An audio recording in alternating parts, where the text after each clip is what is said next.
So good morning all. I welcome you all on behalf of Axis Bank Foundation as well as Aga Khan Rural Support Program. I am Meenakshi. I work as a research fellow here at ACARSPI. I would like to just make a few rules of the event today. Please keep your mics on mute and please share your comments and queries to any of the studies which would be presented today in the chat box. We'll try to address those towards the end of the panel discussion. To officially begin with, I would like to request Dhruvi ma'am, CEO of Axis Bank Foundation, to welcome us all and give a brief overview of the study, this compendium that we have prepared. Dhruvi ma'am, please.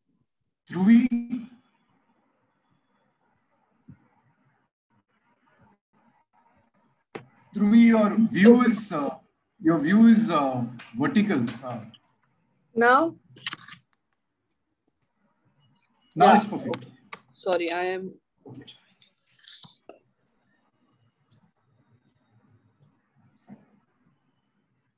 Okay. So I can start.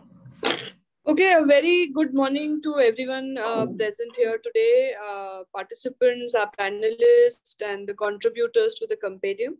On behalf of Axis Bank Foundation and ACARSPI, I welcome you all to this launch of the compendium on best practices for water management in tribal regions. Most of you know, but for those who don't, we are a rural livelihood funding organization. We work in, and we've been doing this for the last more than a decade now. Majority of our work revolves around farm and non-farm activities for small and marginal farmers and landless, primarily in the where the poverty incidences are higher or poverty pockets, which is also incidentally the Central India belt, which is again a high. A large part of the population there is tribals. About 70% of our country's tribal reside in that area. The need for such a study emanated from our work in the last several years. So one of the projects that we support is with ACARSPI in Dangs, and I think ACARSPI has been working there since 2012, and we've been associated with it since. And Dang, as you know, is a very high rainfall area, but also very high runoff. So in spite of having water, what we observed is farmers were able to take just one crop, primarily due to lack of available irrigation in the rest of the year, and again a high migration area. Gradually, we saw this across the central India, Chhattisgarh, Jharkhand, parts of Maharashtra, Rajasthan, Orissa, and the problem was similar. A particular kind of community, particular issues, all related to the terrain. And there were smaller examples of successes that we saw working for the purpose. And as we know, the prosperity for a rural household relies heavily on water. All of this got us thinking. ACARSPI and Apurva Bhai led a discussion with our partners, and the idea for such a study came up. It was sometimes in 2019 and some delays due to COVID. The aim primarily was twofold. One was understanding what was working for the household. And second was then trying to channelize investments into this area, both public and private investments. So the launch of this compendium is not the end goal for us, but it is a starting point to see how we start engaging with stakeholders and start moving to other states and primarily eastwards to increase the investments in this area. And that's a bit about the study. We'll hear more on the process that was followed, the outcomes as we go along. And then we'll hear what our participants and the panelists have to say. So over to you, Apurva Bhai. Thank you, Dhruvi. Meenakshi, can you put up the slide, please? Meenakshi. Yeah. So we're going to start off by having a slide on Meenakshi, the slide on Mr. Shah and anyway, let me just start. Before we start off this compendium, let me just pay tribute to two sort of pioneers of what I call tribal irrigation, at least in Gujarat, and I think even in the state. So let me first start off by talking about Jagawat ji. So Jagawat ji he started the Sadhguru Foundation, and they were among the earliest people to start working on lift irrigation schemes for as tribal areas and dams. And then about now, I think they've gone, in tribal Gujarat, Madhya Pradesh, Rajasthan, and more than about 500 dams, 500 lift irrigation schemes. It's an amazing body of work for any organization to do. And curiously, the stories of both these stalwarts are tied together, because when Jagawatji was doing this, Anil Bhai was still with the government of Gujarat as a Secretary Rural Development, and he saw this, and as in his tenure, he supported Jagawatji's efforts. So there was government funding available. And then when he started AKRSP, he took some of these ideas. So AKRSP also did lift irrigation schemes. And then he realized that there were many canal irrigation schemes in tribal areas which were non-functional. So he worked on participatory irrigation management with AKRSP, worked on policies. And then at an age when most people retire, he started DSC. And then in DSC also, he continued that effort of irrigation and watershed work in tribal areas. So both of these pioneers, I think whenever we speak about irrigation, and this work in Gujarat spread far beyond Gujarat. So thousands of people from all over the country came and visited their efforts. And that's how this whole message of tribal irrigation as a key strategy towards addressing tribal poverty emerged from a lot of the pioneering work by these two pioneers. So now let me just move on to introducing our panelists. We have a very distinguished panel today with us. So let me first start off with our chief guest, Mr. Jadhav. Now, Mr. Jadhav is currently the Secretary of Water Resource Department in the government of Gujarat. He has over 40 years experience in various positions in the department. And the major part about, he's had such a distinguished career that under his tenure, under his leadership, for the last 3 years, Gujarat has been the leading state for Niti Aayog in the Composite Water Management Index. And in 2000 also, Gujarat was the leading state for water conservation and irrigation management declared by the Ministry of Water Resources. So his link with tribal irrigation is that way back when we first started PIM, he was a champion supporting PIM even in tribal areas. So he has a long history of championing participatory approaches, community participatory approaches in water resource development. Let me then talk about Shri Tiwari sir will join us slightly later. He retired from the IAS and for working for 2 decades in the social sector. But his major contribution, according to me, was when he was Secretary Tribal Development, where unprecedented innovation and unprecedented resources came for tribal development because under his tenure. So a lot of work was done.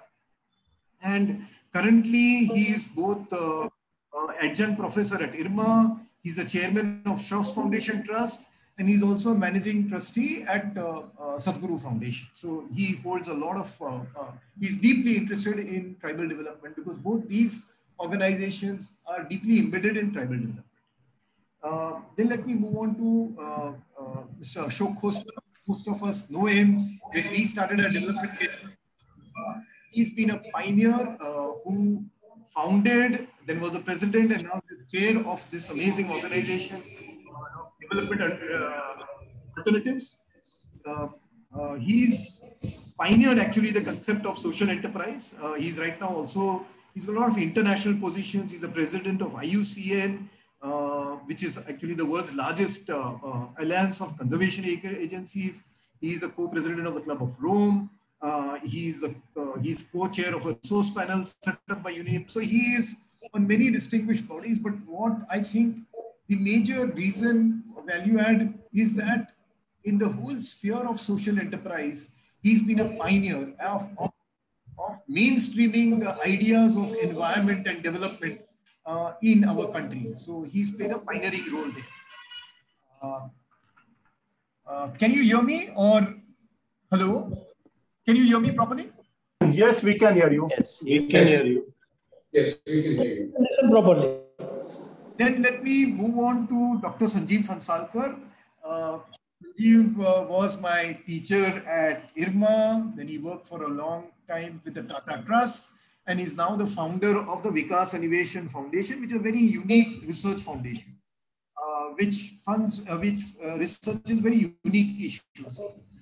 Actually, Sanjeev is the work, Mr. Phansalkar and Shiv Verma did pioneering work, and they wrote a book on mainstreaming the margins, which first explored the issue of water control in tribal areas, in Central Indian tribal belt. And therefore, that study and the book is actually the inspiration for all the work we are doing in this subject. And then let me come to Madam Rajeshwari. She is what is called the Commissioner of MGNREGA in Jharkhand.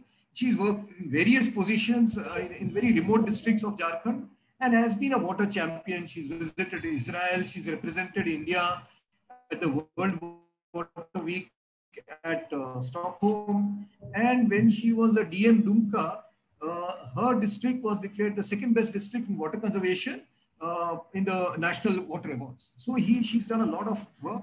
Also done a lot of work with tribals, the Padaria tribe in there. So I think there's a lot of, she can bring a lot of knowledge to this very critical issue, especially from Eastern India. And finally, let me end by introducing my colleague Anjali. Anjali she is the, what do we call, the heart and the soul and the feet and the hand of this compendium, because she and all the researchers from all these NGOs who participated in this study out, and they worked very hard and done many rounds of editing and cross-checking data, and I think they've done an amazing work. Let me now ask Mr. Jadhav, who's our chief guest, Secretary Government of Gujarat. Let him share a few words on his perspective. And because Gujarat has a very unique Van Bandhu Kalyan Yojana, where a lot of investment is done in tribal areas for water resources. So let's hear from Mr. Jadhav. Mr. Jadhav, can you? Yes. Good morning, everybody, and namaskar also. Our panelist, Sri Ashok Khosla ji, my senior and respected Sri Tiwari Sahib, who is going to join us later, Mr. Sanjeev Phansalkar ji, Ms. Rajeshwari B, Apurva, his team, and friends. It's my privilege and honor to be a part of a program of launching a compendium of best practices water management in tribal areas. First of all, I would like to congratulate AKRSP and their partners for such a nice publication. At this juncture, I would like to mention contribution of late Sri Anil Bhai Shah, with whom we had a great opportunity to work after 1994 onwards. That was my entry in Sachivalaya as a Chief Engineer and Joint Secretary of Education. Now in recent times, you all know. Hello? Am I audible properly? Yes, sir, you are audible. Now in recent time, you all know that there is a great flexibility in approach of government machinery for allowing benefits to the tribal areas. Anil Bhai was instrumental in initializing the U-turn approach to government policies, mechanism, and making it tribal friendly. He worked a lot. And put on untiring efforts to introduce and convincing authority about welfare schemes in water resources management in tribal area. I have witnessed AKRSP efforts and dedication for tribal community since Anil Bhai's time and continued onwards by Apurva and his team.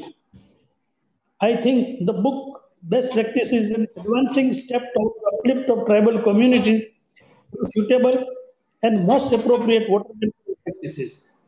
Friends, you are aware that water security is one of the primary challenges and strongly linked with food security, health and livelihood in the tribal areas. These areas face seasonal stress due to erratic and bad monsoon. Lack of management of water, watershed and irrigation aggravates the water associated issues. Even today, The traditional system of water harvesting is used for water crisis solution. Though tribal communities are more intricately linked to water and face higher risk from water-related challenge.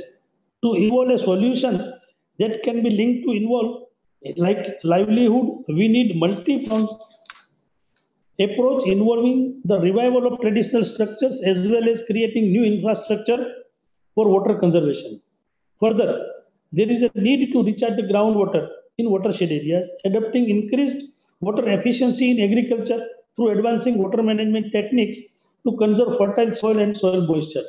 Thus, focusing on the issue of water and integrating this to other activities is a key to sustainable development.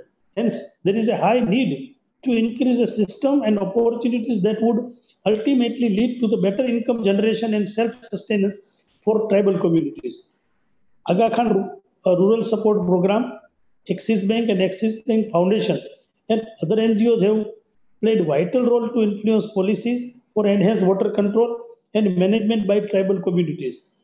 Their endeavoring efforts for site selection for appropriate intervention, community need assessment, construction of works, formation of community committees and bylaws, training for O&M, handing over to the committee, etc., had added values in the government's infrastructure investment also. In addition to the increased investment in providing water and irrigation, effectiveness of the investment is also essential. Providing participatory technological options are proven more effective in the tribal context.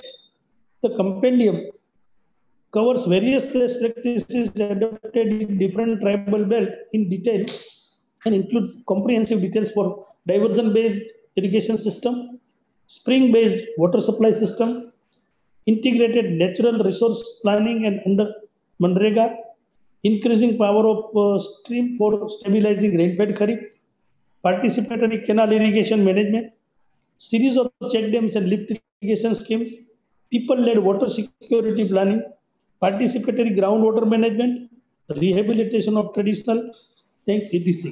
Today, online launch of study report of the compendium of best practice in tribal water management will provide various alternative options to the policymakers and practitioners for replicability in the different tribal geography for water security in sustainable manner. I wish a great success to all concerned. I thank organizer for giving me an opportunity to express my views. Thank you all. Thank you. Thank you, Jadhav sir. Thank you so much.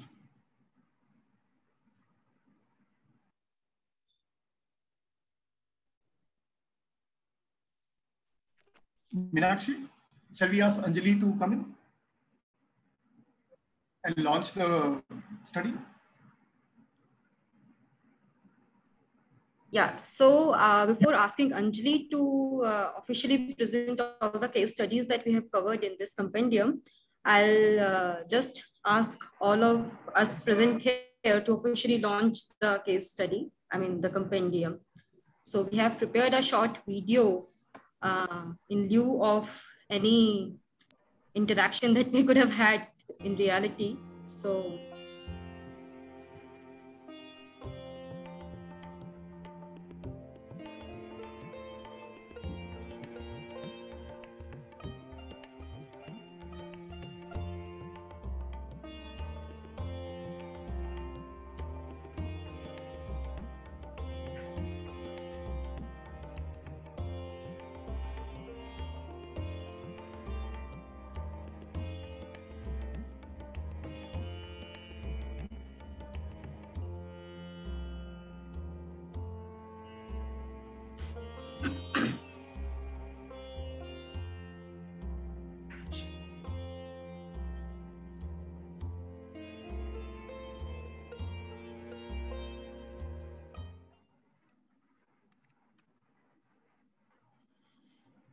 So yes, this was a short presentation launch, and I would now like to request Anjali to please present the case studies that have been covered in this compendium. Anjali.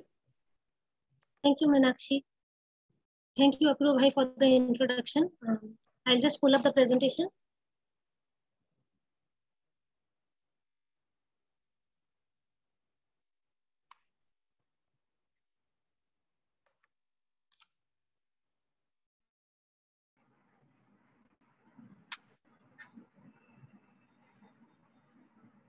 Hello and welcome everyone. Thank you for participating in this online launch. And my name is Anjali Agarwal. I will take you through the best practices which have been described in this compendium. And I'll try my best to be brief. I would like to start by thanking everyone who has been involved in the development of this compendium.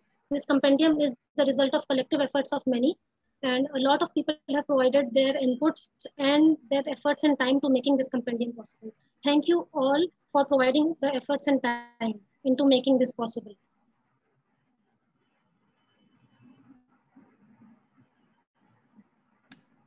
So why is water control critical in tribal areas? Tribal communities are by far the poorest communities, and there is plenty of research to prove that water control is one of the prerequisites for tribal prosperity. However, the unique geographical characteristics of tribal communities, their geographical remoteness, low voice, and low political representation has led to low investment in tribal geographies. Most of the investment which is done in the context like large dams, large LI systems are not very suitable to tribal areas. And there was hence the need for one, ensuring that there is more investment in tribal areas, and two, ensuring that this investment is effective. Therefore, and many NGOs and NGO government partnerships have developed effective solutions which are time tested over the years of their experience of working in tribal geographies. This compendium is an attempt to share such effective interventions which can help guide investment decisions.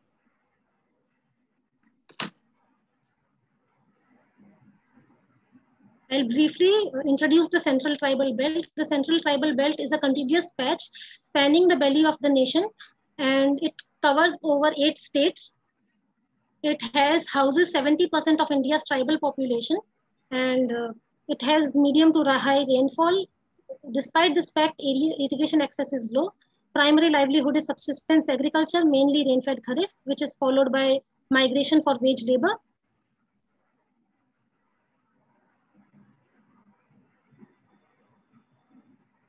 While the Central Tribal Belt is spread over a large geographical area, there are few characteristic commonalities of the entire tribal belt which are same across the Central Tribal Belt. And we have tried to link the best practices practices for the Central Tribal Belt with these characteristics. For instance, because the geography is undulating, it makes sense to make use of gravity-assisted flow schemes such as diversion-based irrigation system to supply irrigation water and spring-based water supply system to use gravity for supplying drinking water solutions. Here are some of the characteristics of tribal areas.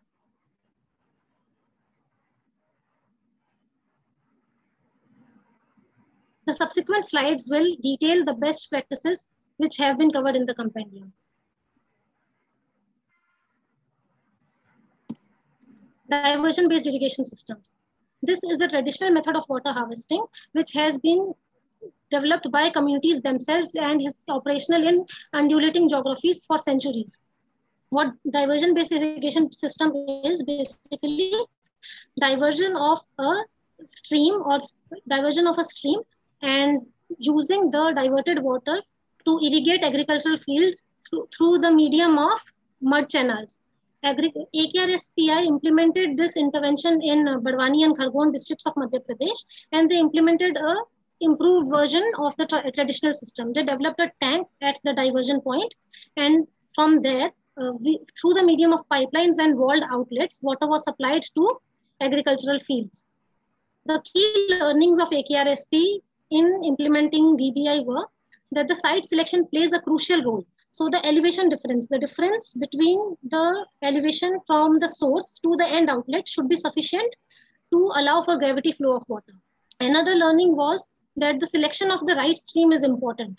A stream which has perennial base flows is usually preferred because you would want to irrigate both Kharif and Rabi crop for the community. And after the DBI system is set up, it is usually transferred to the Sinchai Samiti, which is formed of beneficiary farmers. These beneficiary farmers take control of the operations and management of the DBI system setup. They are responsible for water distribution, water tariff collection, and maintenance of the system. So community participation is a must. Along with that, it is also important to consider the source sustainability. So it should not happen that after a DBI has been established, the base flows should taper off. It is very important to undertake watershed activities in the recharge zone of the stream. Applicability, again, this intervention has proven applicability. It has been used by communities in undulating hilly terrains since a long time. Central tribal belt, Western Ghats, Eastern Ghats are the perfect landscape. It has good potential of scale up under Manrega. Tata Trusts even has a dedicated DBI program, which is operational in 13 states. Sequential check dams and lift irrigation cooperatives. Many a times it happens that the cultivable land is at a height from the flowing river or the source of irrigation. In those scenarios, it is often suitable to have a lifting device which helps lift the water and provide it to the agricultural fields.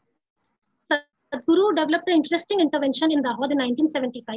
They basically first created a water harvesting potential by developing a series of check dams along the river basin. And after the water harvesting potential was created, they deployed lift irrigation system in the command area of the check dams, which provided water for irrigation for tribal communities uphill. And Sadhguru has been doing this work since 1975 in Dahod.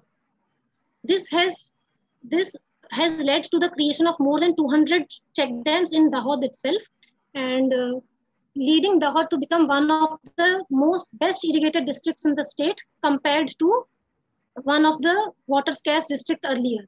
So working in a saturated approach is best.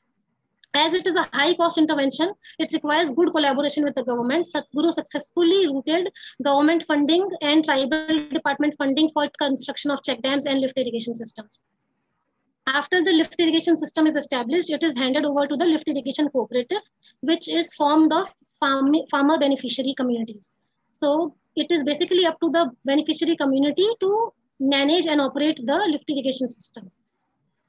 Community participation is a must. So, and it also requires capacity building of community on operational aspects of the lift irrigation system. Applicability is suited for undulating terrains because you want to provide water to a land which is at a height. Integrated natural resource planning under Manrega. So why this intervention? Because a lot of land in India is undergoing degradation. 30% of India's land resources are degraded. And this problem is more adverse in undulating terrains because the rainfall intensity is high, and this is coupled again with the high slope. And Manrega, while Manrega offers a huge amount of scope for land treatment, and it also offers a lot of scope for custom solutions. While only some solutions are implemented in reality, like construction of talabs, Manrega offers scope for a lot of work to be done. So what Pradhan basically did was it integrated the principles of natural resource planning under Manrega's labor plan. So need-based and topography-based plans are made, and these plans are integrated in Manrega's labor plan to allow for need-based interventions. Pradhan's experience and learnings have been that because it is a very intense planning exercise, it requires high level of community involvement, and it also requires a long engagement of the NGO with the community. A key reason because why it was successful, Pradhan was successful in implementing Manrega, custom planning under Manrega, was it had established MOUs with district governments in various states. So this MOUs helped with approval at lower levels of government machinery. Applicability is, this intervention is made for scale because it is already integrated under Manrega, and it is preferable in regions with high land degradation. Dohas. There are increasingly long dry spells are becoming very common, and it has become important to provide support irrigation. For most small and marginal farmers, streams are lifeboats, and they provide them, usually they use streams for support irrigation, but most of these streams dry post-monsoon. Interesting traditional water harvesting intervention, the Doha, was undertaken by some communities in Maharashtra in the Vidarbha region. What the communities did was they made pits in the riverbed. This intervention was taken up by Dilasa Sansthan in 2009, and since then it has been replicated by over a dozen NGOs in various geographical regions of the country. Dohas are saucer-shaped pits which are dug at bed level of the stream, and these structures are dug all across the stream length. What this does is it provides a renewed period of vertical erosion, thus providing additional storage and recharge capacities and improving the life of the stream.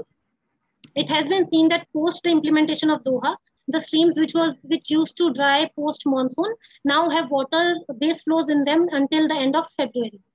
The key learnings of all the organizations have been that it is very important to select the right stream. The bed slope should be less than 3%, the elevation of the bed slope. So it is preferred that Doha be constructed in second and third order streams.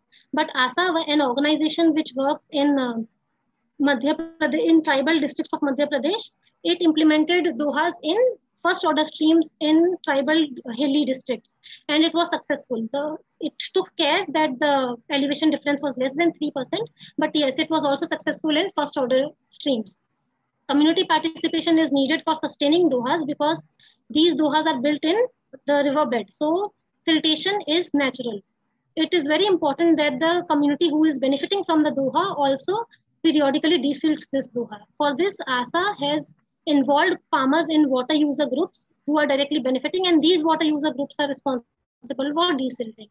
Again, as has been proven, this is suitable for all type of terrain and all type of streams. Also, as there is no issue of land ownership, it is easy to replicate it under Manrega, IWMP, and other government schemes. Participatory canal irrigation management. This PIM basically calls for coordinated efforts between the state government and the beneficiary farmers.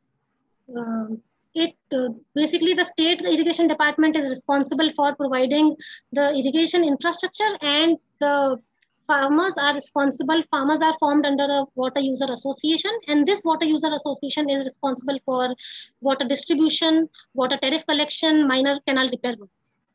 Under a PIM, and there is also plenty of scope of replication in tribal areas because just these three states have over 1.5 lakh surface flow irrigation schemes. The key learnings from implementation of PIM have been that it is easy to implement PIM if there is a dedicated and favorable PIM policy which ensures participatory processes. A key good example in this respect is Gujarat. Gujarat has a very successful PIM policy, and it has also had successful execution under PIM. A good reason behind this is involvement of NGOs like Aga Khan Rural Support Program and DSC, which have been involved in the conceptualization of PIM since the very beginning. So they were able to share their challenges in implementation, which were used for the PIM policy formulation. It is very important that the policy is formulated in a participatory way. Again, the success of PIM depends upon the capacity building of farmers, because since it involves the operations and management, there are a lot of technical aspects to be taken care of, bookkeeping and water distribution, water tariff determination. A facilitating NGO often provides the support to a PIM by providing training in bookkeeping and operations and management aspects of the PIM. If there is an agricultural program along with the PIM, it helps in providing more success to the farmers. Again, PIM is replicable all across the nation. 24 out of 29 states have executed PIM in some form of the other. Managing fishing water commons by fishing cooperatives. Fishing is an important livelihood for tribal populations, and not only a livelihood option, but it also provides nutrition to tribal families. Also, most talabs are today in a state of disrepair, or they are being used for either drinking water or domestic water needs. FES is an organization which is working all across India. It intervened in Mandla by developing fishing cooperatives. And the main aim of FES in developing these fishing cooperatives was to ensure collective management of the talabs. And The key learnings of FES were that they found in most cases fishing was being done either by individuals or groups or even private contractors. So a dialogue with panchayat members and village leaders was needed to build an understanding regarding water as a common property resource. FES also conducted a study after the setting up of fishing cooperatives to understand the success of the enterprise. And they found that the fishing cooperative groups, which were providing specialized feed to their fish, had better profits. So capacity building and training of fishing on fish rearing best practices is needed to ensure that there is substantial amount of return from the fishing activity. Fishing cooperatives can be replicable in Central Tribal Belt in South India because this is the region with maximum number of tanks. People-led integrated water security planning. It is expected that by 2025, the water demand will double. There's a huge mismatch between water demand and supply. And most of India's agricultural as drinking water needs are being met by groundwater pumping. What is required is need-based water security planning. DSC is an organization which is working on water security planning in North Gujarat. And under water security planning, what DSC does is it first calculates the water balance of a village. A water balance is calculated by subtracting the aggregate demand from the aggregate available supply of the water. And the supply of calculating the available supply requires a lot of calculations, which are done by Bhujal Jankars. Bhujal Jankars are village youth who have been trained by DSC to collect water, precipitation level, check them water level, groundwater levels, and aggregating all of this data, they try to come up with a reliable estimate for the available water supply. Based on this, a water balance is calculated. If water balance is positive, it means water security. If water balance is negative, it means water scarcity. Based on the water balance, which by the way, all 22 villages in which DSC intervened had negative water balances.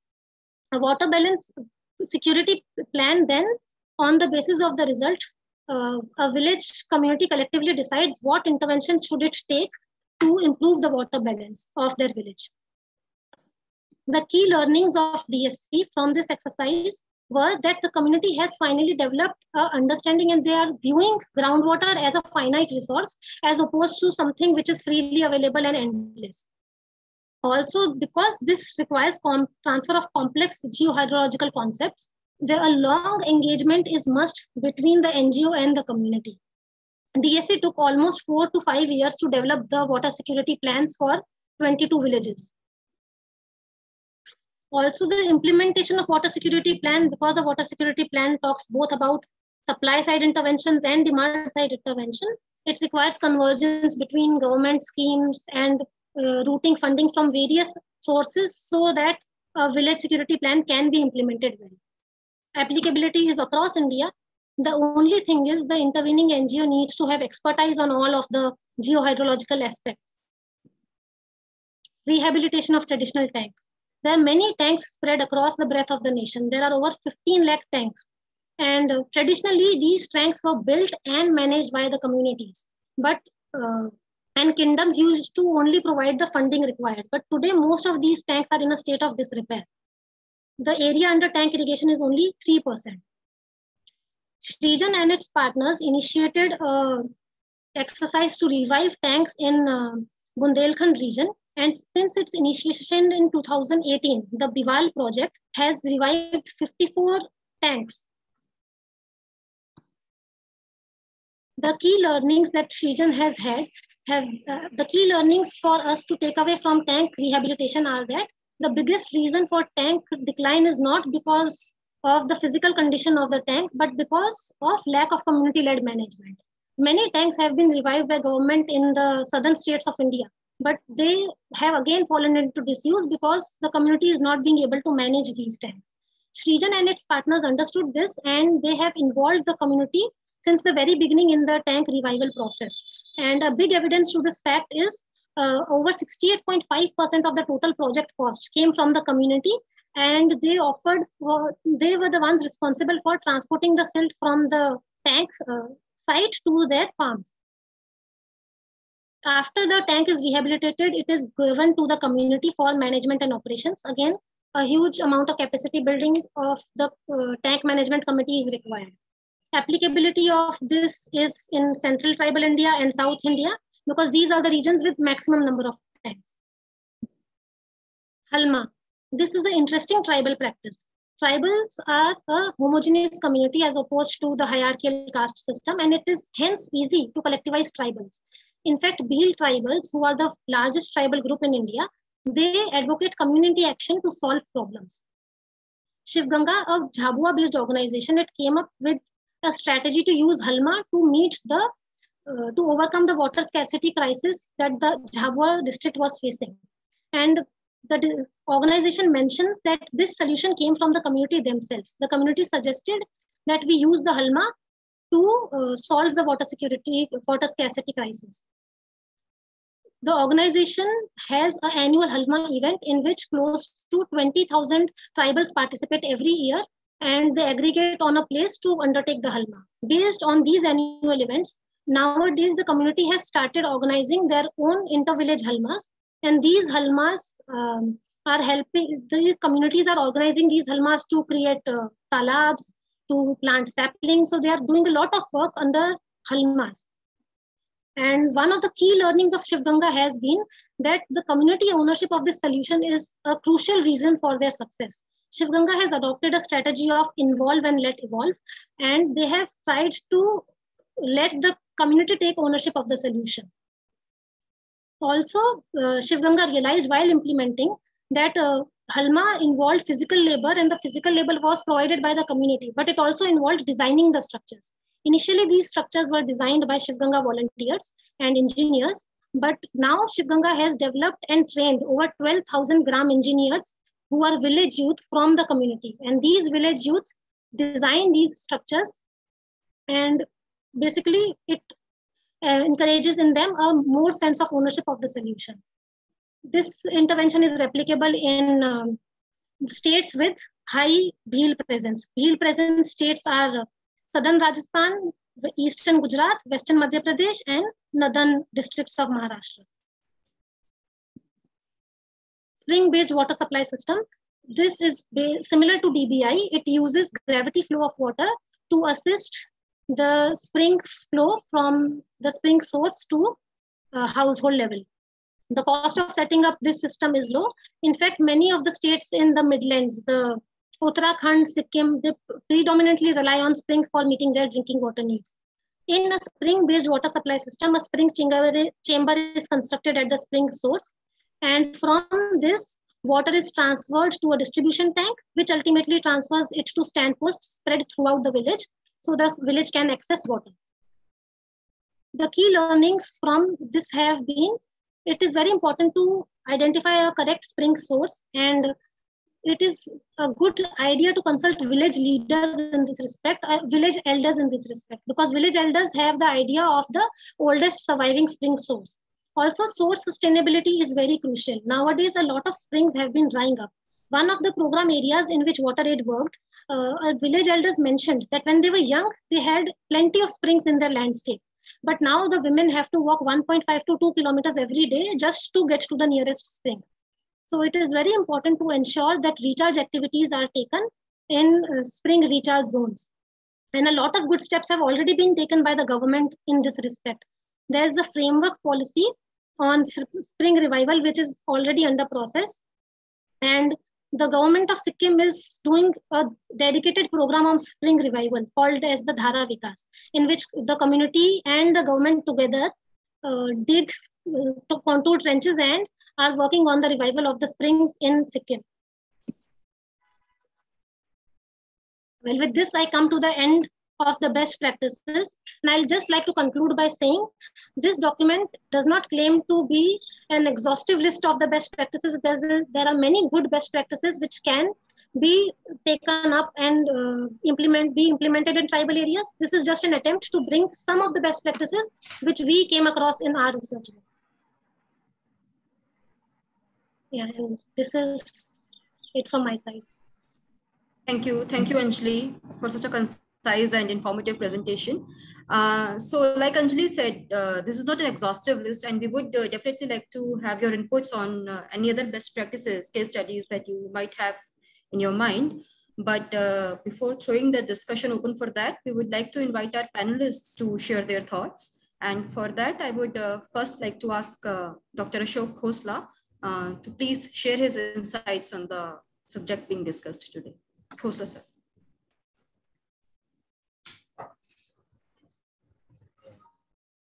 Thank you for inviting me. I want to thank the Axis Bank Foundation for inviting me. Is my screen muted? Can you? Yes, sir. Yes. And you can hear me. Okay. I thought that was a terrific presentation by Anjali. She covered so much that I'm not sure I can say anything new or additional that's useful. What I would like to do is reinforce many of the things that she said from our own experiences, which are in several parts of the country, but the ones that I'm going to talk a little bit about are the ones in central India, since that's the focus of this meeting, particularly in Bundelkhand, both in the UP part of Bundelkhand and in the Madhya Pradesh part of Bundelkhand. What we've been doing there for now 35 years is actually land and water management for the benefit of local communities. Many of the tribals that you referred to, Sahayas, Hewars, Bhumias, and Kos, are found in large numbers in the areas that we work in, and much of our work has benefited a great deal from learning from their experiences and knowledge. Perhaps the most fundamental reason why we got into this was a colleague of mine, Air Marshal Sani, who was truly a giant in the field of land and water management. When he retired from the Air Force, he came back to his roots in Bundelkhand, lived in Jhansi, and did some tremendous work. And much of what I'm going to tell you about is really the legacy of ABM Sani. Now, ABM Sani took a lot of trouble to study the water management methods of the Bundelas. Bundelas 350, 400 years ago had actually developed some amazing water management solutions. And things like check dams and galleons and tanks and bunds were done in such a truly magnificent engineering and scientific way that we learned a great deal, not only from the design, but also from the remnants of many of these on the ground. So I'm just going to go very quickly through some of the lessons we've learned, which are very much in consonance with what Anjali was talking about. So let me just take you through our thing. The goals of our work in Bundelkhand and around the country are to accelerate the delivery of eco-solutions, not just for water, but for sustainable livelihoods and all other basic needs. And the way we do this is to find socially and ecologically sensitive technologies, develop institutions and policies that will help people do this.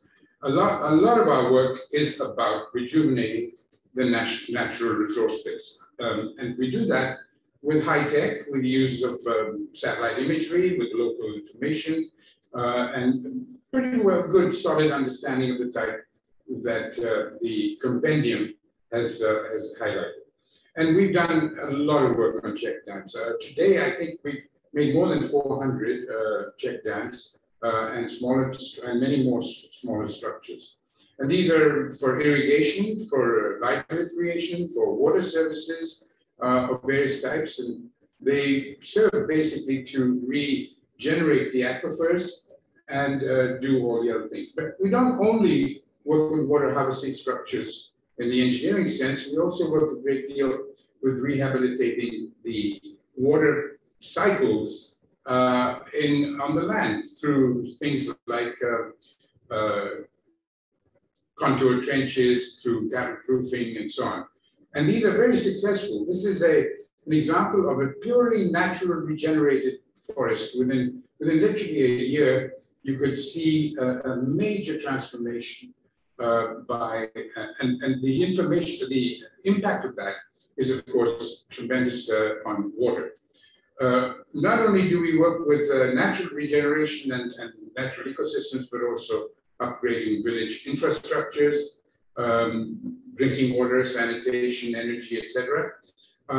All of which are necessary for us to understand how water relates to people's lives. And then, of course, we have the drinking water issues, not just irrigation, but drinking water issues like testing and evaluating the quality of water, purifying water. We have a number of technologies that we've developed and we make available.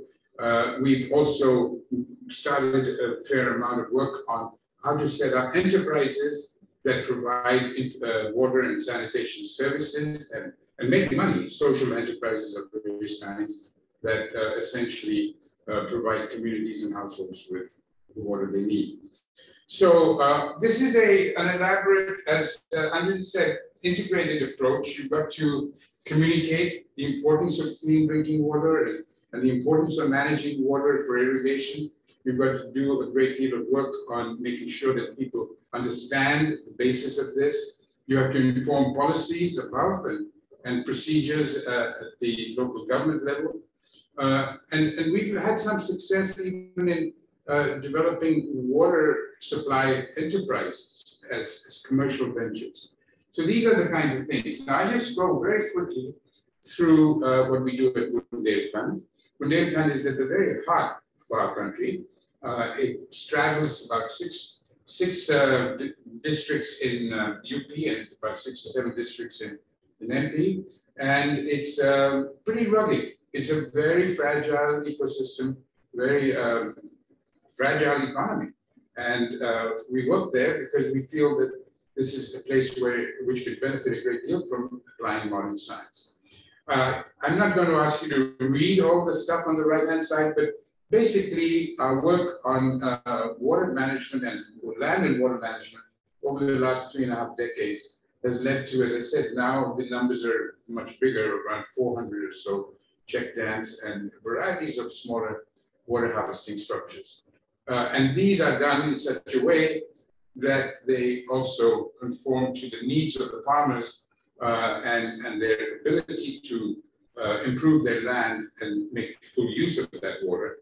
And the impact in terms of crops, in terms of incomes, is huge. You know, these check dams, we've calculated some of these check dams have returns on investment on the capital invested of 300–400% a year. I mean, they're amazing. They're probably the most high return investments India can make, because for about 6–7 lakhs, you can make a decent sized check dam with local inputs of labor and materials. And you can get 2, 3, 4 times that much in a year in terms of added crops. And that doesn't include the intangible impacts, the benefits to women of having water at their doorstep, the benefits to the children of having a recreation, the benefits of fisheries that Anjali was referring to. And there are all kinds of other benefits. But just in pure crops, additional crops made available, you are in fact talking about 200–400% returns. The regeneration of biomass is important. The other part of it is that it's an integrated approach. Not only do you have to deal with water, but you have to deal with the institutions that the compendium has amply shown the importance of. Sustainable farming methods are important to minimize the use of these resources, and off-farm enterprises that make the farming. This is an enterprise, an all-women enterprise for e-rickshaws, which we have in one area, one district of Bundelkhand, which makes it possible for the generation of income, which supports all the water systems. So I just wanted to show you very quickly the need for thinking integrated, to think beyond simply water in order to serve the purposes of water. Institutions of local government and local community, institutions of communication. This is our Radio Bundelkhand, which is a community radio station, which has had a huge, huge impact, not just on the issues of managing water better, but on the issues that they're going to face with climate change. How are you going to adapt and improve the resilience and robustness of your farming systems? So these are essentially the kinds of things that we've done, which are very much in consonance with the compendium. And we found truly great transformation take place in the lives of our people. Much of this has depended on empowering women through literacy programs, through the issue to helping them connect to government schemes and so on. But by and large, one has to recognize that water, which is the key to our future, particularly in the era of climate change, water is going to be both too much water and too little water. Today in Jhansi, they're having floods. Tomorrow they will have drought. But if we don't have integrated approaches of the kind that the compendium that's being released today has been advocating, you will not be able to bring about the well-being and the prosperity and the equity of communities, let alone be resilient to climate and biodiversity losses in the future. So I want to thank you for this opportunity, but I just wanted to reinforce what the compendium says with an example from Bundelkhand. Thank you. Thank you, sir, for your insightful comments, especially on water for sustainable livelihoods and need for synergies, which are few of the goals that we also here work with. Next, I would like to invite Dr. Sanjeev Pansalkarji to share his thoughts. Sanjeev, sir. Thank you. Thank you, Meenakshi. Thank you, Apurva. I appreciate the opportunity being given to me to talk about this subject. It has been an old pet of mine, and as Apurva mentioned, we worked on this when I was working with the Immit project in the early 2000s, and we did this research which brought out the book Mainstreaming the Margin, and that is based essentially on the issue of water control for tribal people. I would not go to the details of either the book or the various case studies that have been presented, but I want to talk about three issues in the main, which to my mind are very critical. The first issue is the changing mindsets. When I was the team leader at the Immit Water Policy Project, in our annual conference, we had the Center Water Commission chair coming and delivering a lecture. And that time, our book on Mainstreaming the Margins was being released, and we were talking about that research and so on. And this chairman in his speech mentioned something which today would sound extraordinarily out of context. What he said was that tribal people live in the hills, and then they take only one crop. So they really do not need irrigation. Now just, I repeat what he said. They really do not need irrigation. And now if the whole irrigation Center Water Commission sits on top of the hierarchy of irrigation engineers, and they kind of control the control direct guide the river basin work. And if at the apex you have somebody who says tribals do not need irrigation, then you can imagine the rest of the machinery down the stream is going to consider. And then they talk about hydrologic equity, which means that the water must be used to the best possible. And since water would be giving the maximum productivity in fertile lands, and since fertile lands are at the plains and not in the hills, water should go to the plains. Forgetting that hydrologic equity very often runs, and why very often? Always runs counter to social equity issues. No, tribals will remain, and unfortunately, now that the forest resources are gone, and tribals have kind of become completely dependent on their manual labor. They become paupers, they become slaves, and all manners of bad things happen to tribal people because of their loss of livelihoods and loss of forest. So change of mindset is the first. And indication of this change of mindset, I would like to say that, just now somebody was present, I think Anjali was presenting, and she was talking about the minimum head that you need for a for a diversion-based scheme should be adequate for water to go from the point of diversion to wherever you want to take it.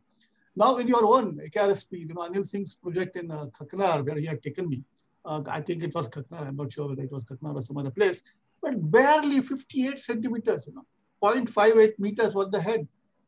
And still water could go to almost more than 500 meters, 600 meters. So if engineering is good, the pipelines are laid properly and so on, water can go with very little head. Ultimately, gravity will pull water towards it. You may not get very gushing flows of water, but you certainly get it. So we need that accuracy of execution, but even with small heads, diversion-based schemes can work. The third issue which I would like to talk about is this, and I don't know whether I don't want to say anything inappropriate about anybody, but unless a scheme costs lakhs, we consider it to be trash, useless kind of scheme. So I mean, a scheme which costs, let's say, 10 crore rupees would always be considered to be big prestigious scheme. While a scheme which is a program which costs only 10,000 rupees or 20,000 rupees or 1 lakh rupees, it will be considered it is good for that fellow in the village, and not something where intelligent man should pay attention, which is unfortunate. But both the diversion-based irrigation schemes as well as the stream deepening, which the Doha model, fall in the second category. They are very cheap and they can be implemented by virtually anybody, and yet they are so remarkably effective.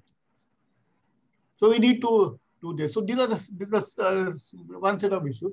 I remember this, because we are also talking about sustainability. I remember when among the first Doha which was being implemented, Mansoor of Tilasa and Madhu, that time he was alive.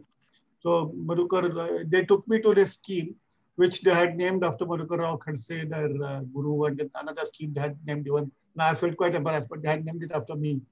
So we went there, and the beauty was, this was about 9 in the morning, the beauty was, in the distance of this Doha, I could see a few deer coming to drink water from that pool, which had collected in the Doha, And because it was near a spinel, so obviously there would be wild animals and so on, but the deer had come to drink water. So the point I'm making is that in a stream deepening scheme where you're talking about in Doha, where you make the saucer-shaped pits right from the origin of the Nala to wherever it meets a bigger stream, you would leave a lot of water remaining out there. And that is a big, big help, not only to wildlife, but even your domestic animals. I mean, feeding the animals water is a huge issue for villagers in the drought-prone areas. So if there is a water pool available, then that's a big, big thing. And that's a great help to people. The last point I would like to make is let's look at water and look at some issues which neither the irrigation people nor the livelihood people are most likely to think about. And Dhruvi, madam, you yourself are a lady and you will appreciate this point. By the way, I might with a bit of, what word shall I use? Complacence might say that I have been in some sense instrumental in taking the diversion-based irrigation scheme to scale in the Tata Trust, and we must have implemented more than 1,500 odd schemes perhaps, and irrigated a total of 90,000 acres across tribal lands at ridiculous cost, about 25,000 rupees an acre kind of a cost, while mainstream irrigation cost would run into 5-6 lakhs per hectare sort of a cost when you take the dam and the canal construction cost all allocated across the command. So we implemented a very large number, but the most, the schemes which really won my heart were somewhere in Orissa when I had, I don't know where in Orissa, but some place in Orissa had gone and they had used this, because the water is coming from a hill, there is fair amount of head, and they had managed to take the pipeline in such a manner that they constructed a kind of protected area with trees and stuff like that. And one could hear women squealing and with laughing and joyful and so on. And I said, what is happening out there? They said, sir, what we have done is we have used this water scheme so that the women could take a bath. Now imagine, madam, imagine women squealing with joy just because they can take a bath. And we subsequently did this research when I was in our Vikas Anvesh Foundation. 55% of Indian women do not have a bathing space in which they can take a safe bath without the fear of people watching them. So if you create, and most often people say this is an issue because there is no water source. But in most, you are dealing with water issues. So if you are creating a water source, please do just a little bit more, construct a safe bathing space for women. You will get the blessings of hundreds of women living in that area. Because A, it will provide them a joyful event of taking a daily bath, which you and me in the cities do not consider any important at all. And B, what it will do also is to boost their health. Not only it's a question of hygiene, but a recent experience, and my earlier managing trustee, Mr. Venkataraman, who now runs a cancer-related company, talks about a scientific evidence which connects absence of a daily bath for a woman with her propensity to get cervical cancer. So let's be very serious about this. And wherever you are creating water source, please also ensure that you invest a little bit of money, or in fact make it conditional, that you say that we will provide this water source, but the community must construct the bathrooms for women. So either way, please provide bathing space for women if you have created a water. I'm sorry, I'm shifting away from the main topic. The compendium is a beautiful work which has been done with lots of pictures, lots of explanations. I'm very happy it has been done. We had a discussion about it when it was being in process. And I compliment the team which has produced this.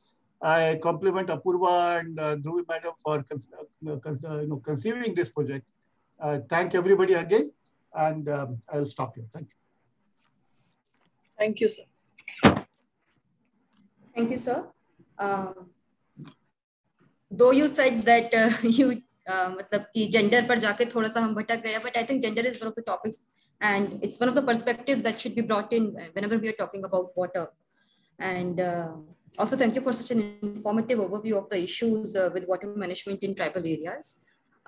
Next, I would like to invite Shri Anand Mohan Tiwari ji, who has just joined us, to share his thoughts on the topic that we are discussing today. Good afternoon. Tiwari, I could join just now, and I heard the the second part of Sanjeev Hansalkar ji's talk. And as usual, he talked very forcefully and very nicely. Apurva has asked me to talk about the state government's approach about water harvesting. And that made me to start thinking. When I joined the Gujarat cadre, I was posted to Nakhatrana in Kutch, and that was the 4th consecutive drought in the district. And when I look back, I think we spent majority of our resources in taking up rainwater harvesting structures, like ponds were deepened, trenches were made to stop water, gradualies were made, check dams. Then another interesting thing happened at that time was underground check dam concept. And when the next year there were rains, things were fantastic. Farmers were very happy because of all these structures, which even largely protected Kutch in the good periods from the, irrigation water shortage. Then thereafter, I was involved in Sardar Sabagi Jal Sinchay Yojana, which was a public-private partnership initiative. Then in rural development, we started another very innovative and very bureaucratically very simple intervention called Khet Talaudi, where forms were available. There was no need to get the application approved. Any farmer can simply inform the TDO that he is now constructing his Khet Talaudi in survey number so-and-so, that's all. And any government servant can measure and recommend it for payment of the vouchers. Food vouchers used to be given, food coupons at that time. And we constructed around 1.25 lakh palm ponds in 1 year itself. Then if you look back at the story of check dams, the work was started by Sadhguru Foundation.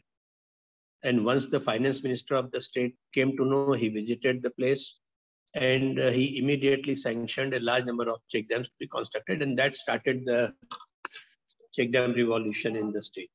And state government is even today involved in, partially involved in funding of these check dams, even after 50 years.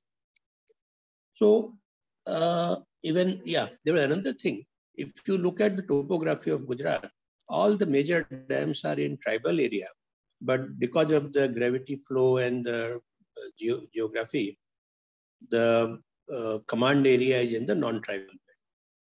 So in one meeting, I raised this issue when I was Tribal Development Secretary before the then CM Modi ji, and Mr. Amit Shah was informally looking after tribal area. He was also there in the meeting. And my contention was that tribal people can just see these dams, but they cannot touch the water. And that is not proper. Immediately, government decided to earmark 5% water of these dams, major dams, for the tribal area. And at that time, we had a fantastic secretary in the irrigation department, Mr. S.S. Rathod, who is now CEO of MD of the MEGA, the Ahmedabad Gandhinagar Metro Rail. Within 2 years, he completed the construction of something called upper level canals in the tribal area. And in one go, we got thousands of hectares covered in the assured irrigation because of that one major decision by the government to earmark 5% and the initiative taken by Mr. Rathod. Then off late, government is into tank deepening, etc., which is a regular feature nowadays in the state. Besides this, if you look at the way water is to be conserved in micro irrigation systems, Gujarat was a pioneer in setting up a system which is managed by the Gujarat Green Revolution Company. Then protected agriculture is also largely getting supported, but it could have been slightly better. And off late, I am finding another very interesting thing started by private, individuals of hydroponics-based agriculture. This is also going to be quite interesting thing as long as the water conservation is concerned. Then there are organizations which have developed systems to recycle the urban city sewage or even village sewage and convert the water into agriculture grade water. So there's a company, Transchem Agritech Limited. They have a fantastic system which is working in many villages where the village liquid waste is collected, treated, and then recycled for the agriculture purpose, and farmers are paying their village panchayats for using that water. So if you look at the kind of initiatives which we have seen in Gujarat, I would very proudly say that ever since I joined the state and even after my retirement, in some way or other, government is conscious about water conservation, rainwater harvesting, surface water. And I'm not talking about those dark zones and other things which are another, interventions. So these were some of the things. I believe that although government can always have a large role to play as far as the large dams are concerned, and I don't think any NGO could have successfully taken up such large upper level canals which were constructed some 15 years ago by the irrigation department. But I think in the small check dams, state government can relook at its approach. BISAC has identified probable sites, and government has to take up a call how to get it constructed and whether to involve good quality NGOs and civil society organizations, community-based organizations or not. So with this, I will close. And I thank Apurva for inviting me to talk on this very interesting seminar. Thank you. Thank you, sir. Thank you, sir, for giving us a policy perspective of these things. I would next like to invite Rajeshwari ji to share her thoughts, especially in relation to Jharkhand, which is one of the highest tribal proportion state. Ma'am.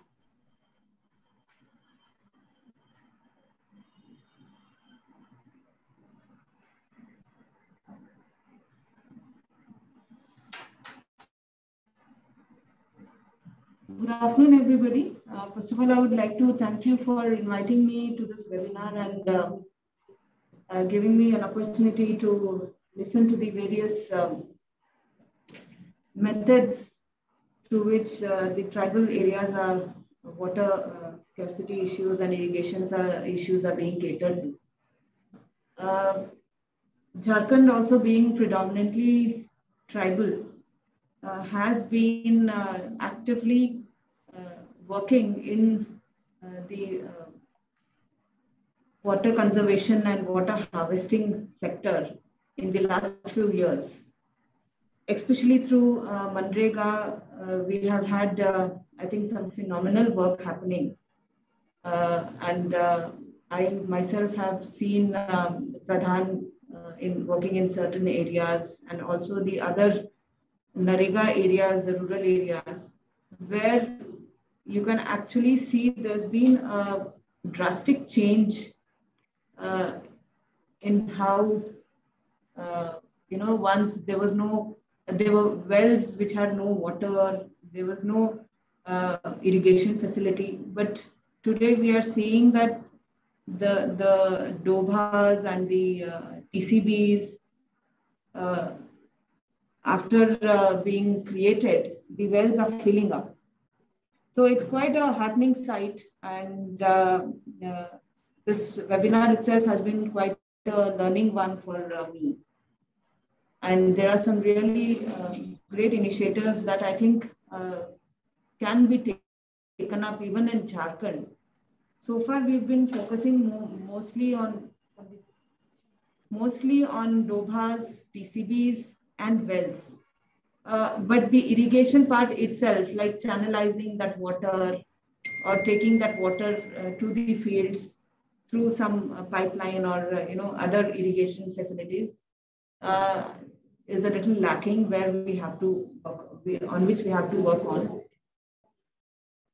But yes, there is also this fact that the tribals also have a traditional knowledge of how to conserve water and how to harvest water. And we are collaborating with them with the latest technology and with the latest methodology. And we can see that these communities are benefiting from that. A lot of barren land has been reclaimed through these water conservation and water harvesting technologies. And now we have more people demanding for the same. Of course, overall, if you see the state of Jharkhand, the irrigation of throughout the state is very minimal. And when we see the tribal areas, then again, there's a even more, I think, grave situation. But we are getting there, and the present government is very keen on green initiatives. For example, the Birsa Harit Gram Yojana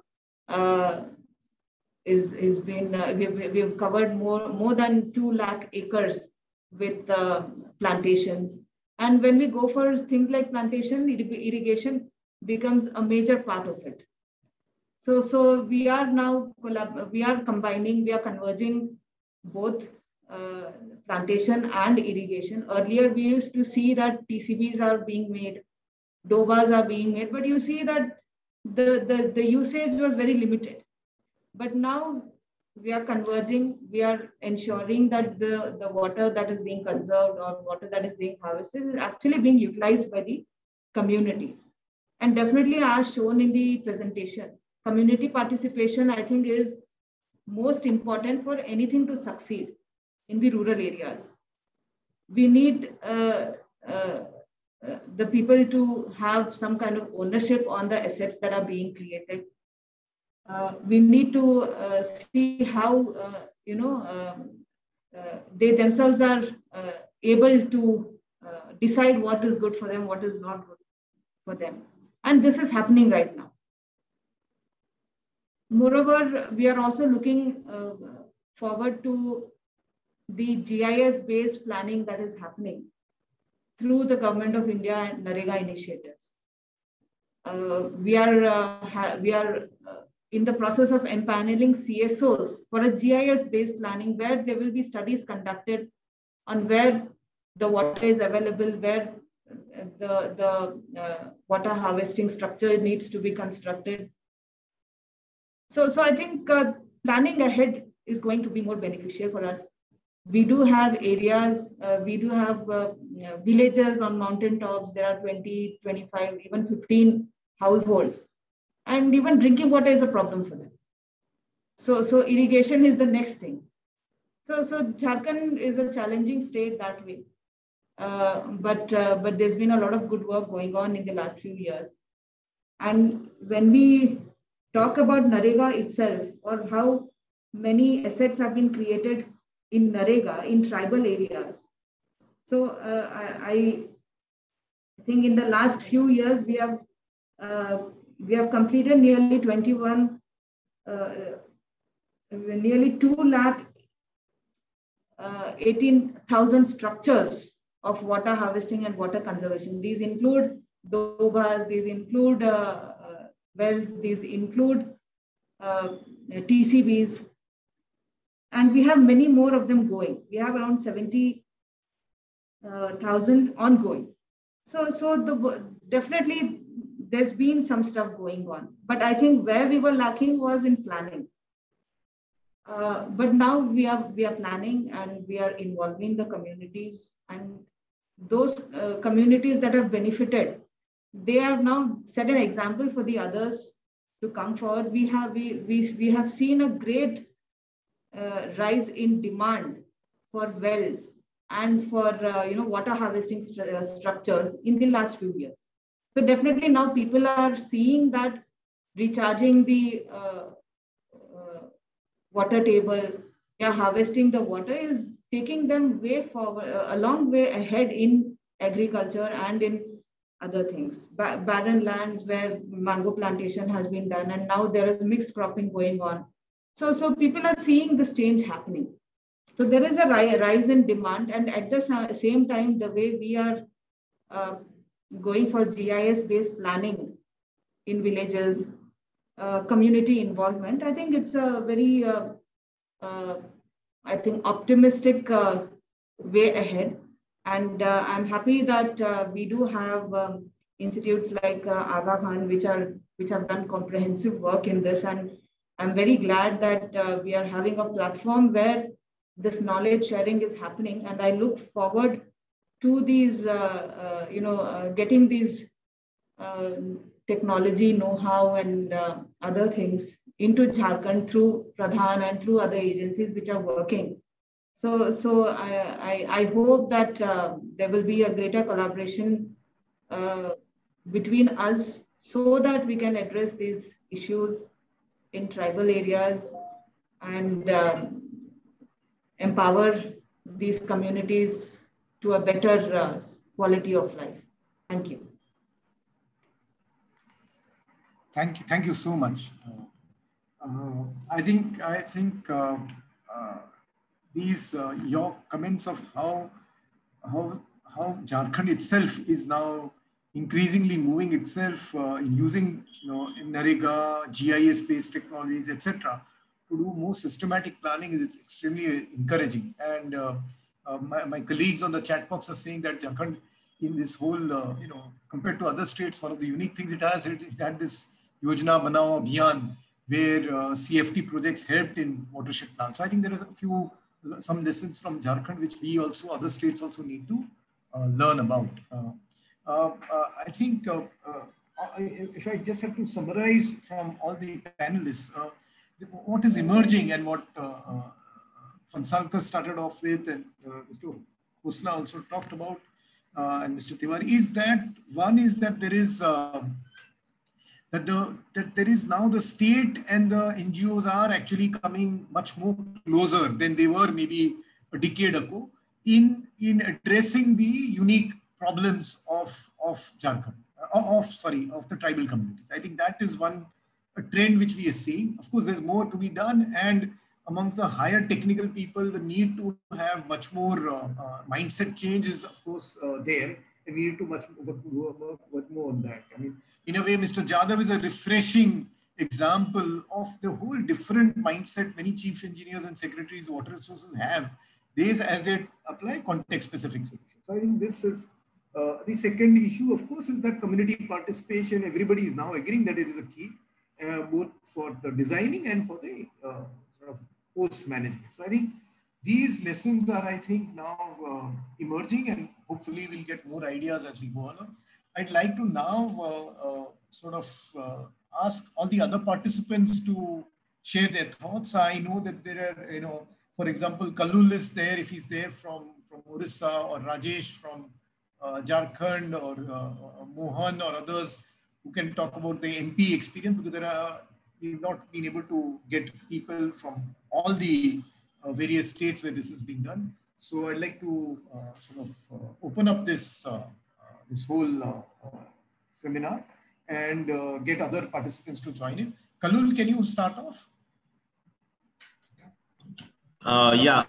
Thank you, Apurva, and also Axis Bank Foundation for organizing this very knowledge-rich workshop, and especially personally, I gain lots of insight. So regarding the my thought, also my organization thought in water in Odisha, especially Harsha Trust is working most of the southwest part of the Odisha, and where the water requirement is quite different. It's very place to place. Some places are very plain areas, some very hilly areas. Topographies are quite different, but mostly the hard rock area where there are many schemes run by the government, especially the Jalanidhi schemes, bore well, dug well, but still the pace is we need to improve because most of those area the farmers are not doing the Rabi cultivation at large scale, so that is why the income opportunity is less. So how to make more Rabi crop oriented water irrigation, it is most important for those areas. And so now the scope is that I think there should be more on coverage for these dug well farm pond, especially under MGNRT scheme. And also many blocks have very perennial source of water, especially the streams are there. But where diversion-based irrigation is the good scope, and we also promoted many schemes under that the DVI program. But the focus should be to promote a water cluster. It should not be like a just doing some kind of irrigation. The purpose should be very clear, and it should be lead to the income generation.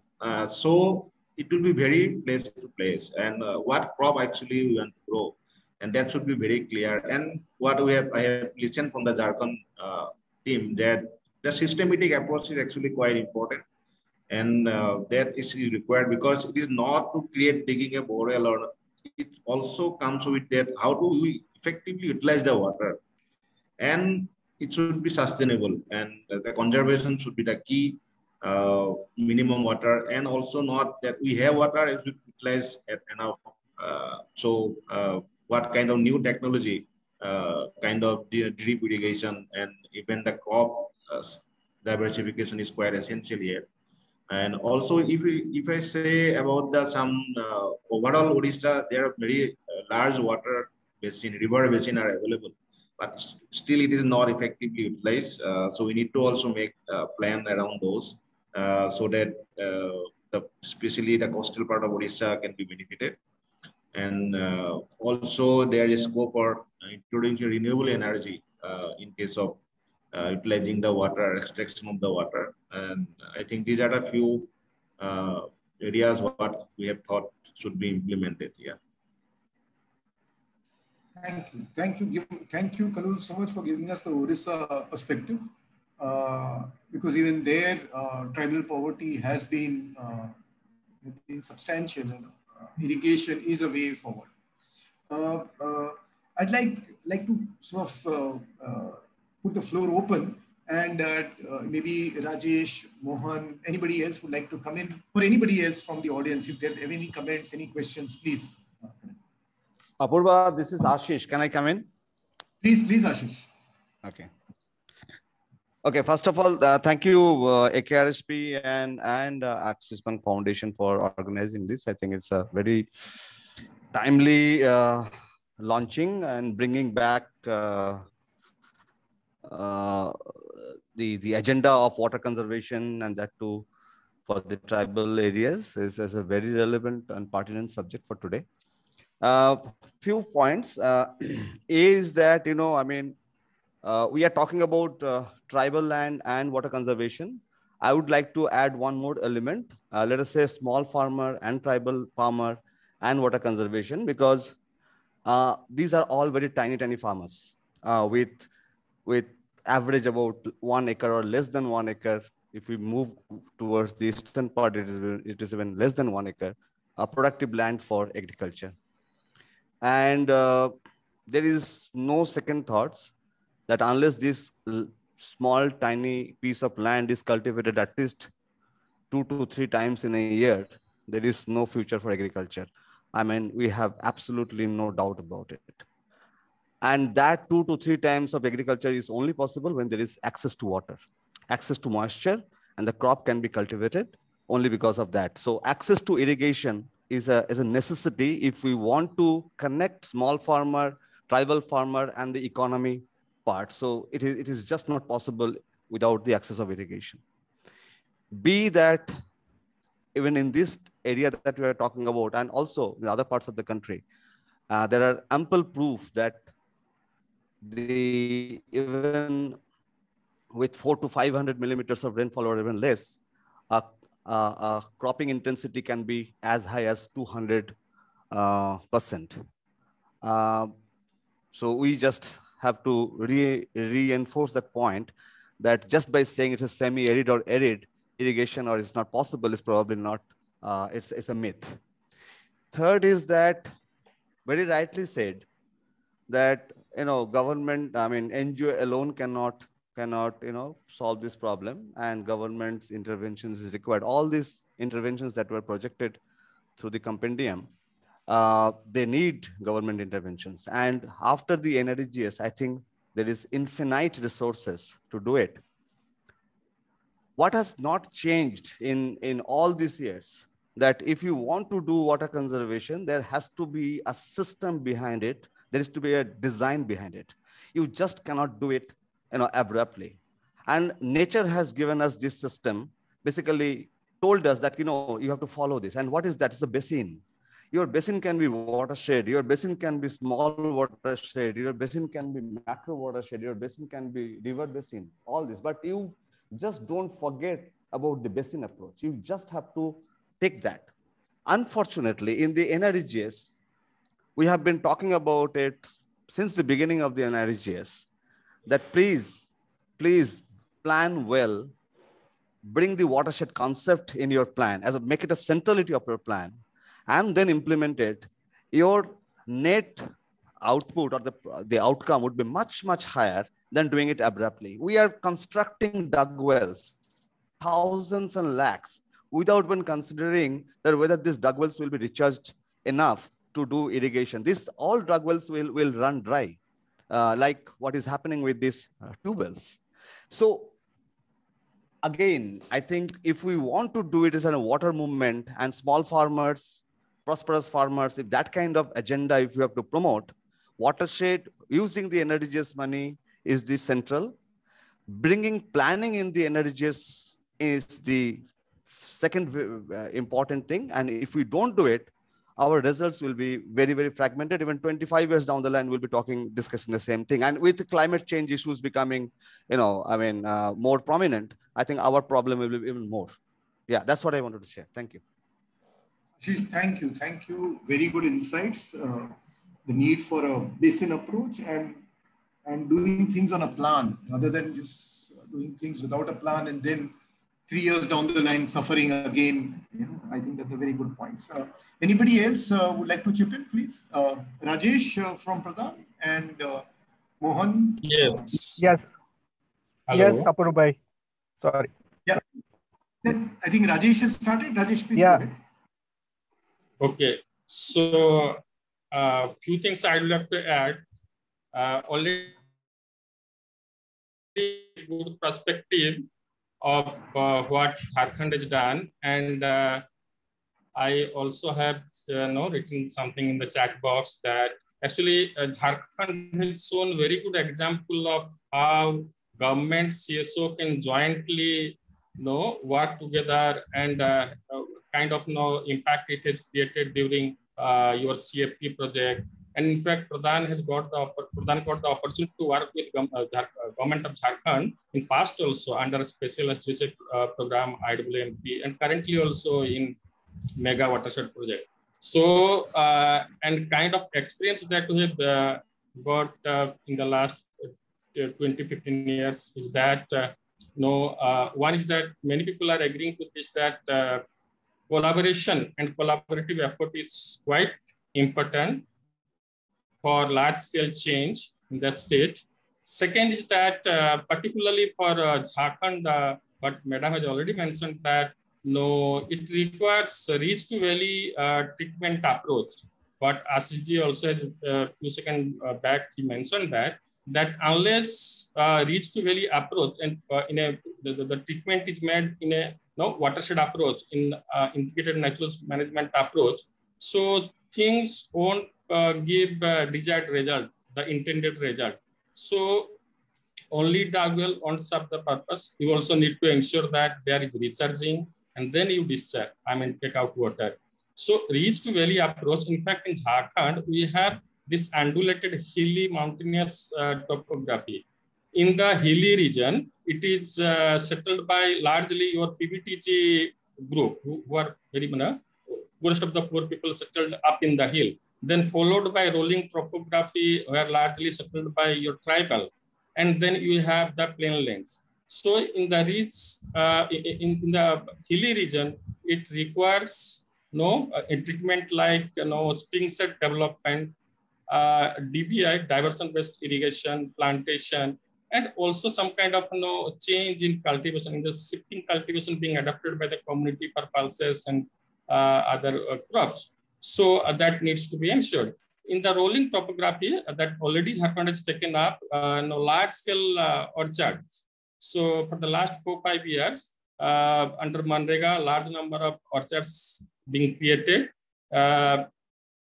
which was started during the CFP project. And also the TCP in the upper reaches and in the in the rolling topography. So trains come bunding to conserve water to enhance soil moisture is a very good model that has been created in Jharkhand. And also the recharging pond and seepage tank and farm ponds that already Madam mentioned. So these are all very appropriate models that has already been created in Jharkhand, established in Jharkhand. Now the time to how to upskill such models across Jharkhand or across states. So that I think it requires collaborative approach, both GO and NGO approach. So, and I'm quite hopeful that with the current leadership, it's going to happen. And in fact, it's also happening now. So with that, I stop here. Thank you very much, Rajesh. I'd like to leave the floor. Anybody else? Yeah, Apurva, Mohan here. But Mohan, I'd like you to speak more about not the practice, because we've had enough discussions on what we do, etc., and the technique and all that. I think we discussed. I'd like you to speak more about policy potential, whether it's in MP or other states. Where do we see policy potential or policy replication across states? I think that is the key, because otherwise practice, all of us are field people. We can talk about practices for another half an hour, but I'd like you to focus more about the policy potential in MP or other states. Yeah. Thank you so much, Apurva. Actually, you made this. You made today a special day. I mean, we could remember Anil Bhai, we could remember Jagawat Saab, and you could assemble a galaxy of all water gurus and water colleagues. So thank you very much, first of all. And as rightly said by you, Apurbai, we need to transform our policies. So as we learn from Anil Bhai particularly, in particular, actually, what we learn in Gujarat, we learn cooperative model of irrigation. Not on, it is not based on infrastructure or technology. So what we did actually, we utilized the knowledge available in Gujarat on cooperative. So there were n numbers of cooperatives on dairy, milk cooperatives, particularly in North Gujarat. So we studied them, and we found that there are three strong pillars in this cooperative. We can learn three strong pillars, verticals. One is institution building. Second is resource mobilization, and third is use of technology. So I just give an example to you that in institution building, as per the cooperative bylaws, all the members have to pay a membership fee initially. And then every year, if they are doing business with the cooperative, they have to subscribe the share fee, right? And they have to involve in the business. So when we entered in Madhya Pradesh, in Dhar district in Dhar district, there are two irrigation schemes, Jobat and Man. It's a tribal area.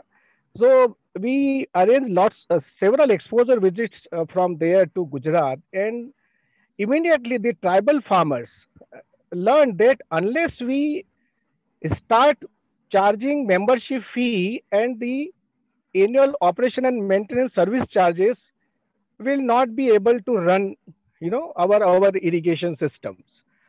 So they immediately took a decision and they resolved it in the general body meeting, and there were good results.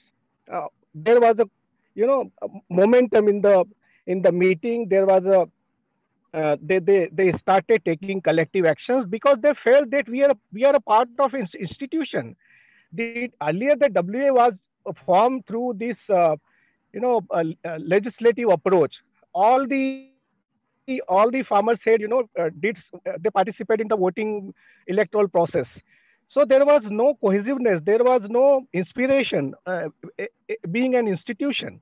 But this membership fee and this service fee of 100 rupees per year, if a farmer get water for irrigating his wheat crop, he started paying 100 rupees token fee, service fee. And fortunately, the Madhya Pradesh Act had allowed that for that thing actually. So the WA started working. They started irrigating more and more area, right? And second thing is entrepreneurship. So because all the tribal farmers know that there is a cost of water. If he digs an open well and he purchase a pump, it costs almost 1 lakh rupees or 1.5 lakh rupees. So if he is receiving water from canal or any other thing, so there will be an investment. So he or she should pay annual service fee. So this is, we have to learn from the cooperative model. And third thing is simple technology.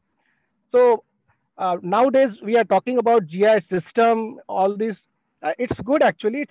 It helps in the it helps to the facilitating agency like NGOs or the departments or other technical people.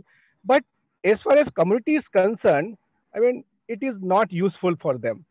So they have to be educated that whatever your technology is there, they have their traditional technologies, so that the canal, so the water can run in the canal. So their technology needs to be promoted. So in nutshell, what I would like to highlight here, Apurbai, that all these PIM acts of almost 16 states need to inbuild cooperative principles, in their legislative framework, and that is missing a lot. Many times I go to Lucknow in UP or Vidhan Sauda in Bangalore and in Maharashtra.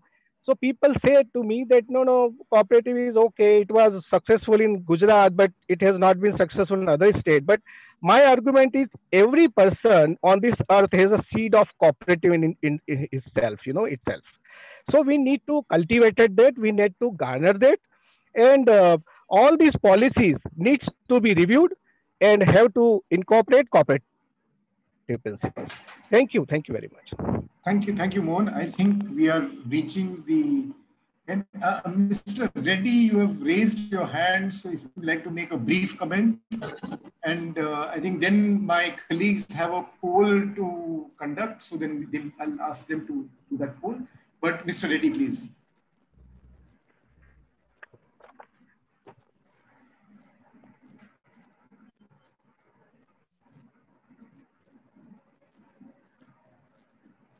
Yes, Mr. Reddy.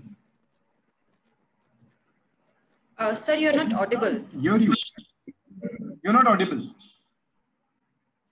You are unmuted, but you're not audible. No.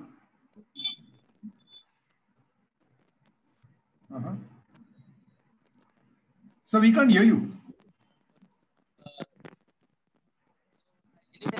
Written in message. Thank you for your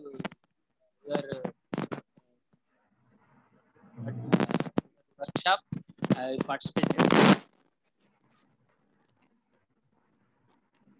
Hello. I think there is some connection problem. Yes, sir. Also, he is saying that he has written a message in the chat box. Okay, I will see that. Yeah. Yes. So unless anybody else has something to say, we can move towards the next and final agenda, which is doing this poll, and then we can close this workshop. So anybody else, any other comments? Anybody else would like to say anything? I don't see any hands up so far. Okay. I think Meenakshi, can you do the poll, and then we can close wind up. I would request everybody to stay around. There is a poll which we are doing. So if you can just quickly do the poll, fill the poll, that will help us in the future planning. Yeah, so it is a short poll consisting of 3 questions. They would appear on your screen right now, I guess. And just in case they don't, please let me know. The first question is if you're aware of any other best practices for water management in tribal areas. It's a single choice question. You can just answer yes or no. But if the answer is yes, we would definitely like you to reach out to us and share that best practice with us. Hello? Secondly, yeah, hello. Yeah. Hello, yes. Secondly, who according to you may benefit most by this compendium that has been created? So state and national government for framing schemes, etc., based on best practices, or the NGOs and CSR for field implementation of these practices, researchers for further research and analysis of these practices, or the tribal communities themselves for understanding and creating awareness about workable solutions. Thirdly, where do you think there is high potential for influencing policies and programs for tribal water control? So the options are the tribal department, the rural department or NREGA, the irrigation department, or the Panchayati Raj department. I guess the options are tough. Yeah. Yeah. The only thing is don't put up all 4 because that won't help us. So if you think there is one department which has not been addressed so far, then do prioritize that, right? We've allowed all options, but then it won't help us if everybody ticks marks everything. So.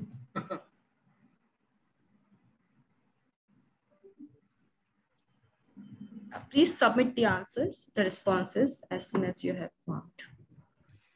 Thank you. Yeah, is Naren still around? Naren? Yes, Apurva, I'm here. Yeah, so Naren, I know I had written to you, but we've not talked about it. But is it possible for you to, give your summary of all that has happened? Yeah. I can't sure. I may not be the best person to provide a summary of everything. I can just speak a few things. whatever comes to my mind, if that's okay. Please. Because you had said offer something to close this whole affair, but I think my first response will be, obviously this is not to be closed. This has to necessarily remain open, because as the polling, etc., you just said, this is one set of best practices and models that we have documented, and some of them may be the more prominent, more visible, or the more immediately available ones, and there are many more out there. So that therefore this compendium will remain a dynamic document. Even just to very in a limited case, even in Pradhan's case, we find that after this whole INRM has got documented, this was picked up from the MG Narega manual that we had created. But we also moved on into many more different models. Ma'am, actually, Rajeshri might remember if she's still here. Dumka was once upon a time very famous for dug wells. They had this million well scheme, and the district actually got an award for dug wells. So there are models of those kind of shallow dug wells, which are temporary, some which are more permanent.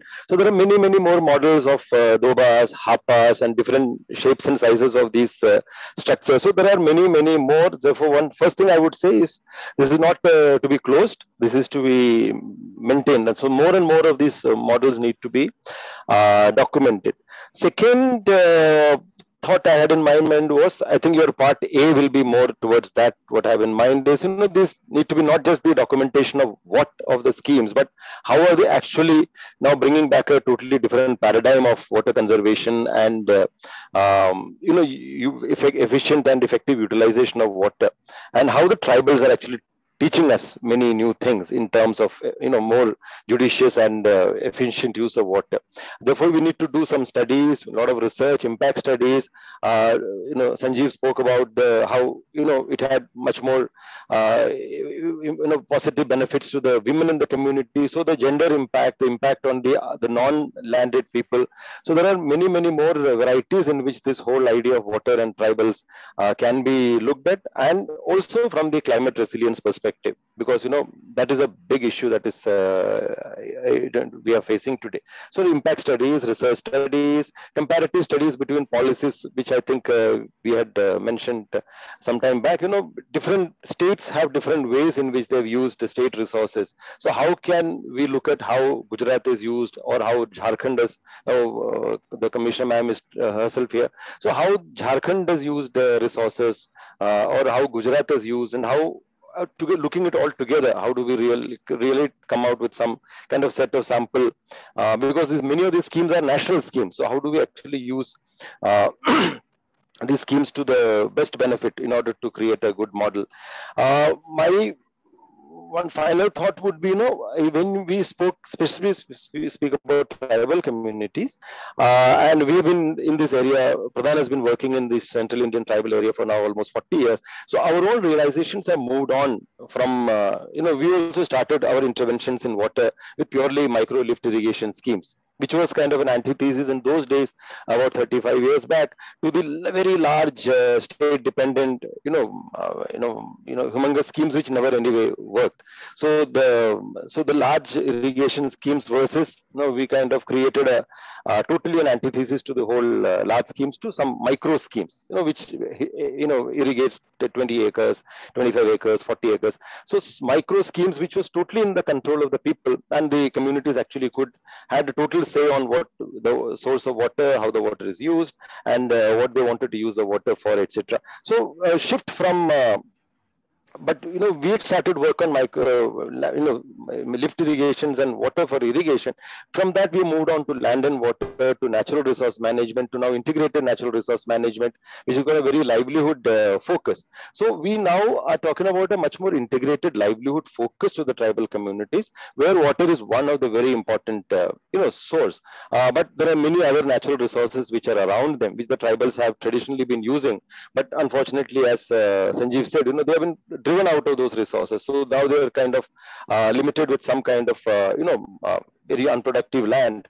But now how do we bring back that whole paradigm of integrated livelihood resources, where tribals have a total control on access and control and governance rights on the immediate natural resources they hold, which is the forests and commons being very important to them. And again, forests and commons have a very large hydrological function, but also they have a livelihoods function. So looking at how the tribals can get back access, control and governance rights on the land, the water, the livestock, the forests all together, which actually forms their package of livelihoods. So this, I think, is somewhere we need to drive national policies. You have to drive resources, which also gives the local people a lot of control and a lot of let's say a lot of space in terms of what they want to do, how they want to plan, how they want to use resources. So a corollary is that how do we create this local, let's say a local collaborative ecosystem at the local level, where the panchayats, the community organizations, the tribal groups, and the local government, they work together in order to converge these resources and then use is according to what the community actually prefers. So a local collaborative is what I think we need to require, and resources, therefore, as I said earlier, all the resources from the central assistance programs, the state programs, how do we drive this into converge into building community-based plans, Yojana Banao or GPDPs or whatever. So how do we actually help drive natural resources, financial resources to ensure a much more conservative use of natural resources and build high quality livelihoods around them. And I think the last point is slightly more philosophical. One is irrigation in the tribal areas. From that paradigm of irrigation to tribal areas, can we move to a paradigm of tribal irrigation, which actually, talks about how the tribal ethos and the tribal way of life and the tribal way of living close to nature and very, very conservative use of resources. How do you bring in that paradigm into the whole economic modeling that we have, especially when you're sitting in a time frame, especially instant of time, where the IPCC has told us that you got just about 30 years to go before, very cataclysmic climate change events are going to happen. So when you are actually faced with such on the brink kind of situations, I think we need to get back to those communities and those people who have actually taught us how to live closer to nature and not in competition with the nature. India itself is water scarce today, and in fact, the beginning of the millennium, we turned water negative, and we're actually very fast moving towards water scarce and water poor. So again, we need to change our paradigms and change in our mindsets and the development modeling, where we have a much more conservative use of our natural resources, so that we kind of hit the bottom and then start climbing back. This is all what I have to say, Apurva. Thank you so much for the opportunity, and a big congratulations to you, Dhruvi, the whole AKRSP and ABF team for conceptualizing this and bringing out such a wonderful compendium. Thank you so much. Thank you. Everybody. Meenakshi, is there anything else? Is there anything else on the agenda, or should we? No, sir. Yeah, we can close now. I mean, we can officially close this event, but we do wish that the discussions we had today go on. So yeah, and we promised to send you a recording of this, an edited recording of this this whole 1.5 hours or 2 hours of discussions. So we'll send you that. Yeah. Thank you. Thank you. Thank you so much. Thank you everybody for joining and delaying your lunch. Thank you so much. Thank you.